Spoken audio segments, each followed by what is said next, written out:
Hook. The text lit up my phone like a spark in a dry field.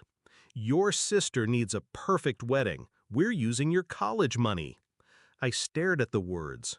Cold, entitled, final. And I typed back only one line. I want her to be happy too. What my mother forgot was simple. There was no college fund left to take. I had graduated Harvard Medical School debt-free. My software patents had paid for everything. So when the venue called to confirm payment, the stage was already set. Growing up, my sister was the golden one, the chosen one.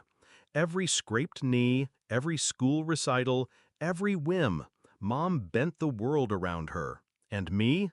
I was the background noise. The smart one, they said, as though intellect was a consolation prize. My victories weren't celebrated. They were expected, then dismissed.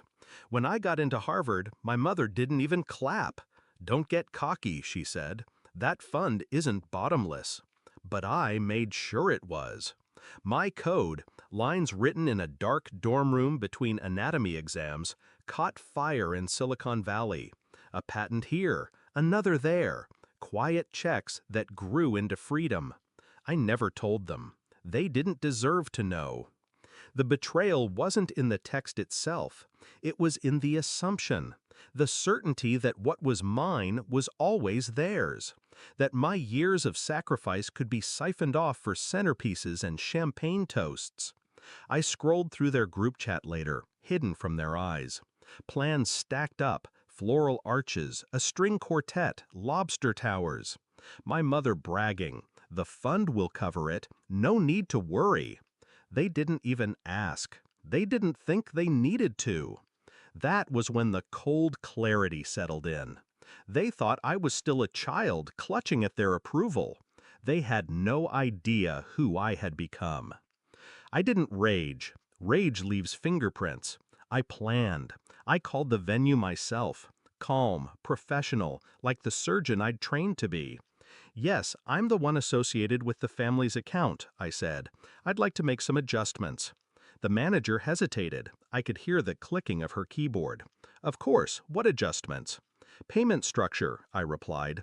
No charges until full verification of the funding source. I'll provide documentation. She agreed. Business is easier when you sound like you're holding the strings. Then I called my attorney, not for battle, but for paperwork. Transfers, proof, a firewall of contracts that made one thing clear: my so-called college fund was mine, inaccessible to anyone else. I waited, silent, watching.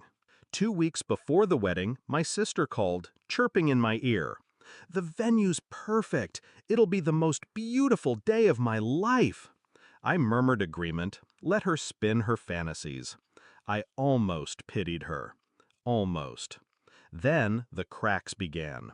The venue emailed my mother, politely asking for confirmation of funds. No transfer came. They asked again. Silence.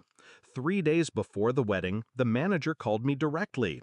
"Dr. Carter, we still don't have payment. Your mother insists the money is secured, but—" "Cancel the reservation," I said. My voice didn't waver. "They don't have authority. The account isn't theirs." A beat of silence on the line. Then, understood. One signature, one phone call. That was all it took. The explosion came the next morning. My mother stormed into my apartment, my sister trailing behind her in tears. "How could you do this?" she spat. "Your sister's wedding, ruined!" I let her scream. I let the venom pour out until her voice cracked. Then I stood, calm, controlled. "You tried to steal from me," I said softly. "Again!" "It was for family," she snapped. "No," I said. "It was for her. Just like everything has always been. You've taken from me since I was a child. My car, my time, my silence, but not this." My sister broke then, sobbing, begging me to reconsider. "Please, it's my wedding." "You should have asked," I said. "You should have respected what wasn't yours." Her tears didn't move me. I'd wept alone too many times to be swayed now.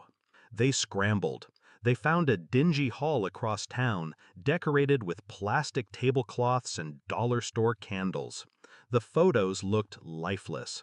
The perfect day my mother promised had crumbled into mediocrity. And I attended a conference in Geneva that week.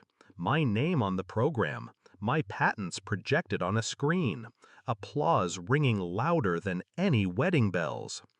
I thought about their faces as the venue doors stayed locked, about my mother's voice shrill with disbelief when entitlement finally met a wall.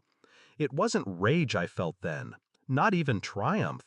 It was peace, because for the first time in my life, they couldn't touch me, and they finally learned the truth.